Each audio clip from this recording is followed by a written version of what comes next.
Hey, I'm Maddie, a Valorant coach that peaked Ascendant 3 in a matter of a few months, played Counter-Strike for over 3,000 hours and reached level 10 on Faceit.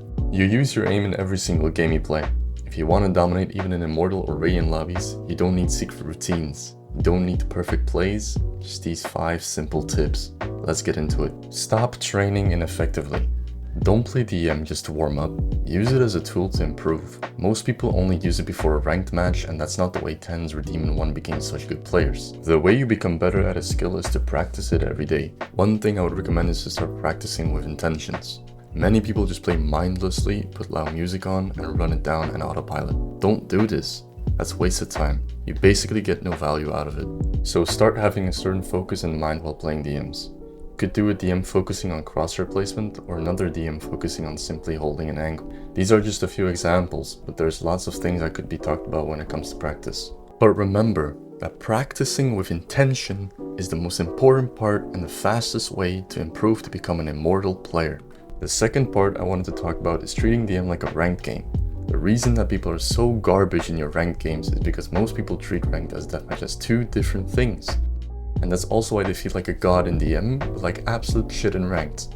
Treating your deathmatch like fights in rank will help you take them more serious, and you will feel more mentally prepared, which you will gain value from. You have to replicate the environment that you play in DMs into ranked. So if you listen to EDM music while playing deathmatch, then put it on while playing ranked. Or if you like sitting in a call with friends on Discord, try playing without to be fully focused on the game. Another thing people struggle with is distractions. If you have multiple monitors, try turning them off. This helps you focus on the game. This also goes for your phone. Don't leave it on the desk, just throw it on your bed. The next tip I want to give you is that there's a reason why these pro players like Brock or Boaster have such a good consistent aim. They don't have the secret sauce or anything like that.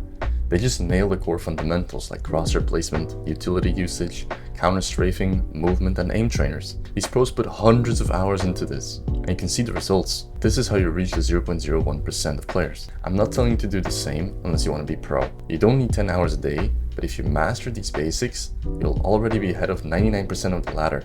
The next step is to find your weaknesses. This could be anything from movement to utility usage. So drop your ego and start analyzing your mistakes. Your aim could be perfect, but if your utility usage sucks and you ignore it, and you won't rank up. Everyone always has something new to learn. The pros learn from their mistakes every day. Now, how do I find my biggest weakness? The easiest way is to write down the fundamentals. Crosshair placement, tracking, flicks, reaction time, utility usage, and movement. Then score yourself out of 10. Be brutally honest with yourself, because if you're not, then you'll never reach that rank you wanted. You don't need to grind what you're already good at. Double down on your weaknesses, that's how you climb. The next tip is, confidence is the key to being a great player.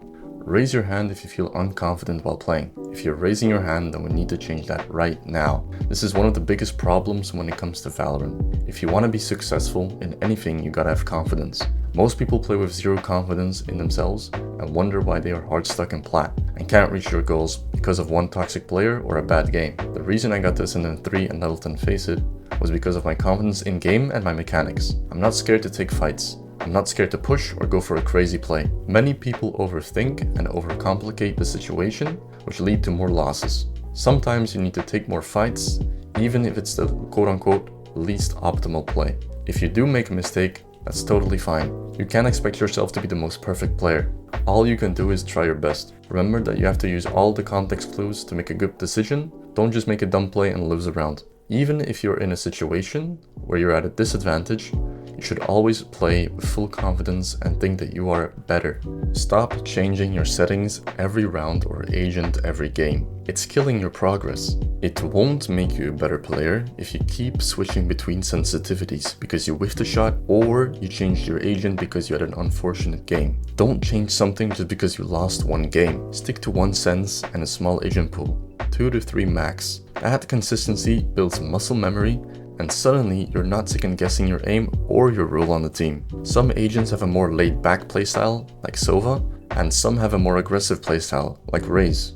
So don't make it hard on yourself and choose 3 agents you would like to play on a map and stick to them. You will progress so much faster. Those are the 5 tips to take your aim to the next level. If you're serious about improving, join the Discord. It's full of like-minded players working to climb. And if you feel stuck, DM me for coaching. Thanks for watching, and I'll see you in the next one.